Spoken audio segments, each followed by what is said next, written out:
1. Then Enoch passing on said to Azazel, Thou shalt not obtain peace. A great sentence is gone forth against thee. He shall bind thee, neither shall relief, mercy, and supplication be thine, on account of the oppression which thou hast taught. 3. And on account of every act of blasphemy, tyranny, and sin, which thou hast discovered to the children of men. Then departing from him I spoke to them all together. 5. And they all became terrified, and trembled, beseeching me to write for them a memorial of supplication, that they might obtain forgiveness, and that I might make the memorial of their prayer ascend up before the God of heaven, because they could not themselves thenceforwards address him, nor raise up their eyes to heaven on account of the disgraceful offense for which they were judged. 7. Then I wrote a memorial of their prayer and supplication, for their spirits, for everything which they had done, and for the subject of their entreaty, that they might obtain remission and rest. Proceeding on, I continued over the waters of Danbadan, which is on the right to the west of Armon, reading the memorial of their prayer, until I fell asleep. 9. And behold, a dream came to me, and visions appeared above me. I fell down and saw a vision of punishment, that I might relate it to the sons of heaven, and reprove them. When I awoke, I went to them. All being collected together stood weeping in Ubel-Seel, which is situated between Libanos and Seneser, with their faces veiled. 10. I related in their presence all the visions which I had seen, and my dream. 11. And began to utter these words of righteousness, reproving the watchers of heaven. 14. 1. This is the book of the words of righteousness, and of the reproof of the watchers, who belong to the world, according to that which he, who is holy and great, commanded in the vision.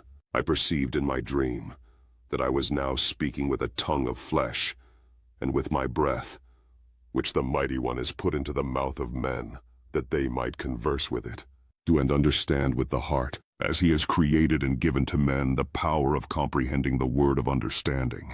So has he created and given to me the power of reproving the watchers, the offspring of heaven. I have written your petition, and in my vision it has been shown me that what you request will not be granted you as long as the world endures. 3. Judgment has been passed upon you.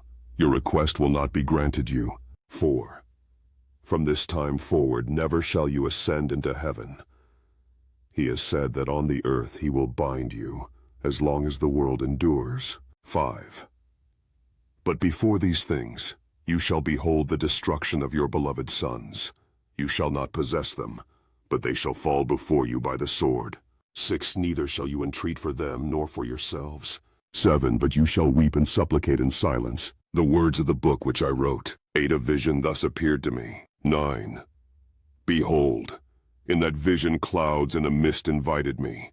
Agitated stars and flashes of lightning impelled and pressed me forwards, while winds in the vision assisted my flight, accelerating my progress.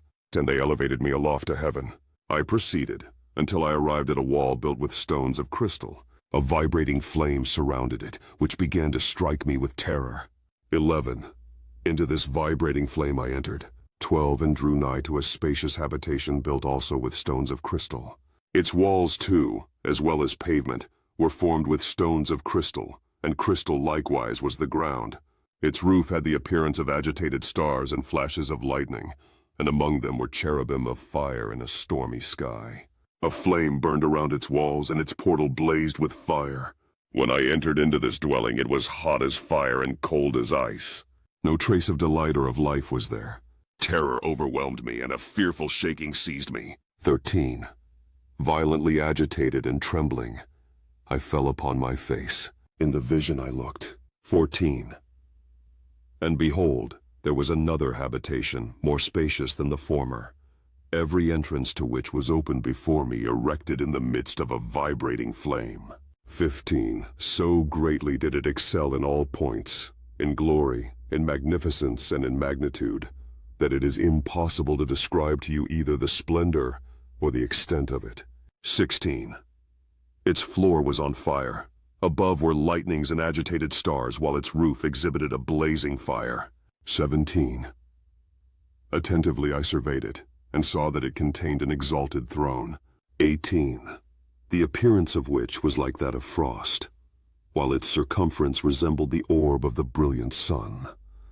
And there was the voice of the cherubim. 19. From underneath this mighty throne, rivers of flaming fire issued. 20. To look upon it was impossible. 21. One great and glory sat upon it. 22. Whose robe was brighter than the sun and whiter than snow. 23. No angel was capable of penetrating to view the face of him, the glorious and the effulgent, nor could any mortal behold him. A fire was flaming around him,